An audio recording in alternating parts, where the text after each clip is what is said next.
Please welcome, ladies and gentlemen, Mr. John Rockefeller. Aisha, I suggest that you and our viewers play a small financial game. How do you think one can start a successful business from absolute scratch without significant initial investments? Hello, everyone. Welcome to the show. In today's episode, we will discuss the secrets of financial success that will change your attitude towards money and help you achieve your financial goals. Find out what steps you need to take to become financially independent. Let's figure out how to make your money work for you. Money, investments, wealth, all of this is discussed in our new episode. You just love to chat. Maybe we should stop talking and start taking action. Well, friends, our guest is eager to take the stage, so let's get to it. But allow me to introduce him. This is a man whose name has become synonymous with the financial world, associated with wealth and success. Please welcome, ladies and gentlemen, Mr. John Rockefeller.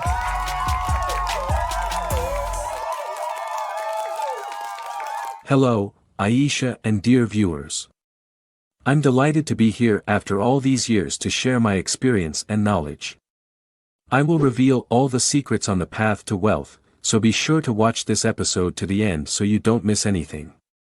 Mr. Rockefeller, today I would like to discuss financial literacy and investments. What are your thoughts on the role of education in shaping an individual's financial education? Where should one begin their self-education journey? Let's start with poetry. A wise old owl sat on an oak. The more he saw, the less he spoke.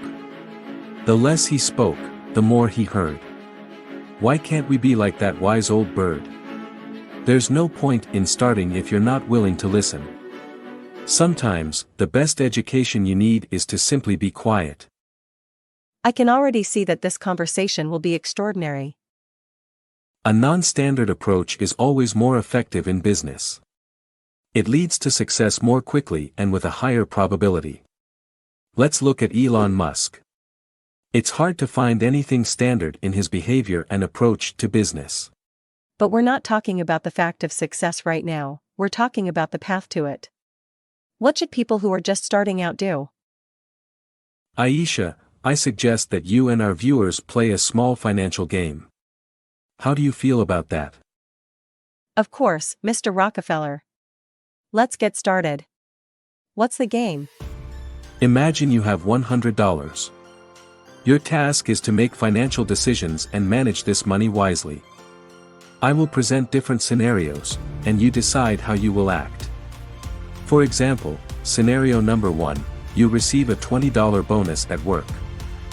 What will you do? I will add these $20 to my savings. Excellent. It's important not to spend every additional income but to save it. Scenario 2. You have the opportunity to invest your savings in shares of a company that shows stable growth. What will you do? I wouldn't invest all of my savings. I would keep about $10 untouched, invest another $10 to $20 in my education. I would allocate around $20 into various companies that demonstrate stability and growth. The remaining $30 I would split into several sources, perhaps riskier, but with potential for higher returns. Or, best of all, into my own business. Great decision. Investing is an essential part of financial literacy, and risk diversification will help you preserve and grow your capital, just like investing in self-education. In the future, these investments will bring you good returns. Scenario 3. You see a discount on something you really like, but it's beyond your budget. What will you do? I would postpone this purchase and start saving money for it gradually. Wise choice. Firstly, it allows you to avoid debt and maintain financial stability, and secondly, it gives you time to think whether you really need that item. Scenario 4. You have urgent medical expenses, and you need to spend $50. What will you do? I would use the money for medical expenses. Health is the most important. Absolutely correct. It's important to have an emergency fund for such situations. Those untouched $10 come in handy here. This little financial game demonstrates how making the right financial decisions can help you manage money and create financial stability. I have a surprise for you. For doing so well in this task, I'm awarding you a financial token from me. Because every effort deserves to be rewarded. That's wonderful. Thank you so much, Mr. Rockefeller. But what should we do with this token? I've thought about creating a financial club. With my friends, partners, and outstanding businessmen. With this token, you can receive exclusive advice from us. We'll keep it for better times. I can see that, like all successful people, you are quite unconventional. Did this help or hinder you in achieving success in your endeavors? Oh, Aisha. Looks like I'll have to spell everything out. I'm just an ordinary person. The only difference is that in my time, people would come to work, do their duties, and forget about it until the next day. On the other hand, I thought about business 24/7. I've been like a lovesick teenager my whole life, unable to think about anything other than my desires. I simply followed my interests and passions. When you do what you genuinely enjoy, you're more motivated and willing to put in the effort to succeed. However, it doesn't always mean you should only pursue your hobbies. Sometimes successful entrepreneurs find a niche in the market where there's demand and work to fulfill that demand. The main secret here is finding a balance between what interests you and what is profitable. I notice you're professionally avoiding answering the key questions. In that case, please suggest some informative books that will shed light on the questions our viewers are interested in. The only thing I avoid is talking to fools. As for books, well, I have read countless different books. But I still believe that this advice is better left to you. After all, you have much more information at your disposal than my old memory slot. Don't be too modest, Mr. Rockefeller. Although, thank you for the compliment. Alright, so, I would advise reading the book The Richest Man in Babylon by George Samuel Clason.